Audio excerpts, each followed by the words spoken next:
Pradel. Cube Radio. Cube Radio.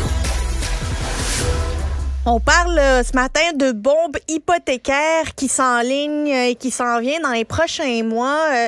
Qui dit bombe hypothécaire dit une explosion des taux d'intérêt et de notre capacité à faire face à nos obligations hypothécaires notamment. On en parle avec Jean-Sébastien Jutra, planificateur financier à Jutra Gestion de patrimoine. Jean-Sébastien, dis-nous comment on peut éviter cette bombe hypothécaire. On a du temps, mais pas tant que ça. Ouais, ben en fait, il faut comprendre un peu l'historique, là. C'est que les taux ont augmenté beaucoup dans les 2 dernières années, hein, puis beaucoup, mais pas juste un peu. Fait qu'on est parti du plancher vers un sommet. Le sommet. Là, le problème, le sommet, on y arrive, en fait. Mais là, le problème, c'est parce qu'il y en a qui disent, on a passé, pas qu'on a passé à travers, mais on y arrive, tout ça. Mais le problème, Yasmine, c'est que les gens qui l'ont eu, là, cette augmentation-là, c'est les gens qui ont des taux variables. C'est 8 des prêts hypothécaires. C'est ça qui sortait ce matin, là. Puis j'ai même écrit un petit blog aujourd'hui qui dit attention, nous entrons dans une zone de turbulence parce que la zone de turbulence, elle s'en vient. C'est les autres, en fait, là, qui vont renouveler. Alors, fait que d'ici les 3 prochaines années, il y a un enjeu majeur, c'est qu'il y a des gens actuellement qui payent 1,5, 2 d'intérêt, qui vont renouveler à du 6, du 7. C'est là que ça va être grand parce que c'est pas les 8 qui vont faire crasher tout le volet économie, c'est les autres. C'est ceux qui seront pas capables de payer rendus là. Et là, l'enjeu qu'on a, la chance qu'on a, là, c'est que on est capable de le prévoir en ce moment. Et on se fait pas avoir en tournant le coin de la rue, puis là, les taux d'intérêt me font augmenter. Mais là, c'est aux gens, à eux, de commencer à prévoir cette hausse-là. Il y a des gens qui disent, moi, je l'ai pas vu venir. Pas que je l'ai pas vu venir, mais ça va bien, tout va bien. Mais c'est dans un an, quand que tout ira pas si bien que ça, que finalement, on s'est pas préparé pendant ce temps-là. Fait que moi, ce que je conseille aux gens actuellement, c'est d'aller rencontrer votre conseiller bancaire, votre conseiller financier, puis aller évaluer comment serait votre hypothèque là. Ça coûterait quoi si on renouvelle, je dis pas de renouveler là, mais combien ça me coûterait si je renouvelais maintenant et de commencer, exemple que ça me coûte 1500 $ par mois, puis avec le renouvellement, ça me coûte 2800, ben commencer à penser à vivre avec ce volet-là. Donc, épargnez la différence de ça, mettez-le dans un compte épargne parce que vous n'avez pas le choix de vous préparer à ça.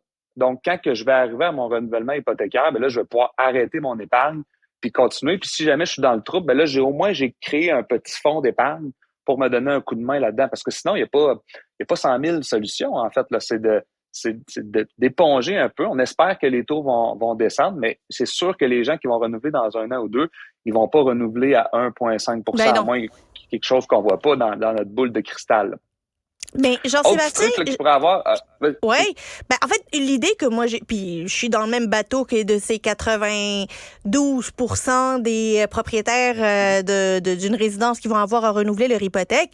Puis moi, j'étais en train de me dire, si j'ai un taux d'intérêt bas aujourd'hui, est-ce que je devrais en profiter puis accélérer mes remboursements pour essayer de gruger le plus de capital puis ainsi diminuer la portion finalement de ce que j'ai à réhypothéquer, à refinancer dans quelques années?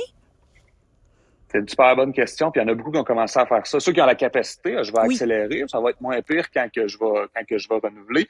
Mais c'est pas très une bonne option parce qu'actuellement, si je mets l'argent dans un compte épargne, là, Yasmine, un simple compte épargne, actuellement sur le marché, j'ai à peu près du 4,5 %.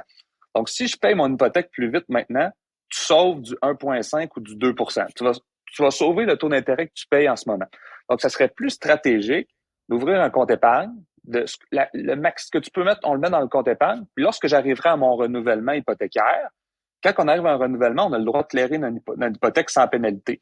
Donc, si j'ai accumulé, je sais pas, 5 000, 10 000, 15 000 $, là, la banque va vous dire, là, Yasmine, ton taux, il est rendu à 6,5 %. OK, parfait. Il me reste 200 000 à payer. J'ai accumulé 10 000 dans un compte.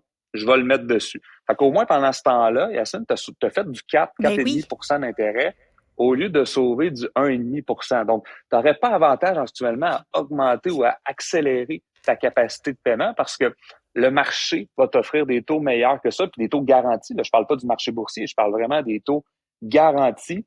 Que l'argent, tu peux le retirer quand tu veux. Tu as du 4,5 % aujourd'hui dans des comptes épargne. Ça, c'est super intéressant parce que souvent, on a l'impression que, regarde, je vais payer Clio et tout ça maintenant, alors que on peut être beaucoup plus intelligent puis attendre au moment du refinancement puis aller payer du capital directement sans pénalité.